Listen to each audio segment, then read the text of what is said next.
Hello guys, আসসালামু আলাইকুম। আজকে আমি আপনাদেরকে দেখাবো কিভাবে ঘরে বসেই নুডলস ছাড়া নুডলস খেতে পারবেন।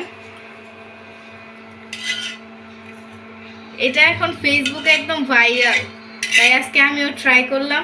কারণ আমি নিজেও ভাইরাল। এখন দেখলাম যে না হইতেছে, বলতেছি নুডলস কিন্তু আসলে হইতেছে চাউমিন, কারণ নুডলস তো এত মোটা হয় না। লুডুসের চাচা তো ভাই, নতুন ভার্সন লুডুসের।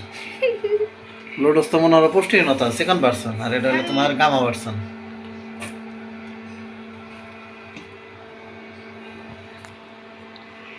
কি মনে হয় খাইতে মজা লাগবে? এটা তো আমার জন্য ফার্স্ট টাইম, কিন্তু যেহেতু এতটুকু পর্যন্ত করতে পারছি, তার মানে রান্না করলে খাইতেও মজা লাগবে। মারক তো ফ্রেশ, তারপর ওই যে মাগি, তারপর বসুন্ধরা, এলএফএল।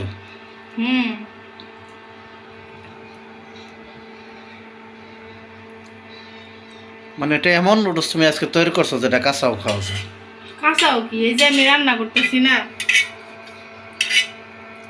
আটার মধ্যে একটু লবণ দিছি, একটু তেল দিছি কড়াইতে, এখন সুন্দর নুডলসের মতো হয়ে যাবে। বাবারে তুমি বলছো, বলো যে লবণের ভিতরে একটু আটা দিছি। পানির ভিতরে আগে একটু লবণ দিছি, পরে আটা দিছি। সর্বশেষ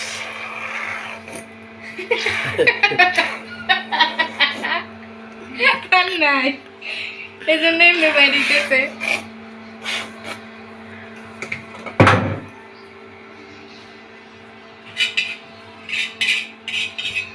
এটা কিন্তু একটা আইছে, কি জানি পিঠা বলে, সিটে পিঠা না কি জানি। হ্যাঁ, সিটা পিঠা। সিটা পিঠা আসলে আমগো দেশেও খায় না, আপনাদের দেশে খায়? আঙ্গুর দেশে এই ধরনের পিঠাকে অন্য পিঠা বলে, যেটা বলা যাবে না মোবাইলের ভিতর। একদম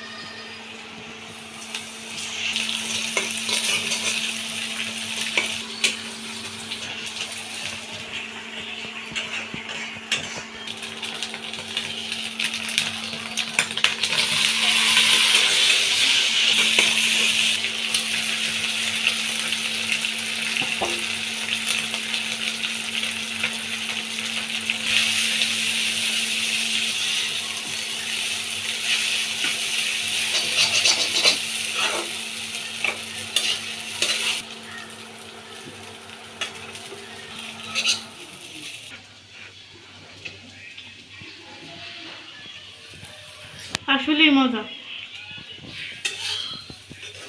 বোঝাই যায় না যে এটা নুডলস না, ঘরে বানানো।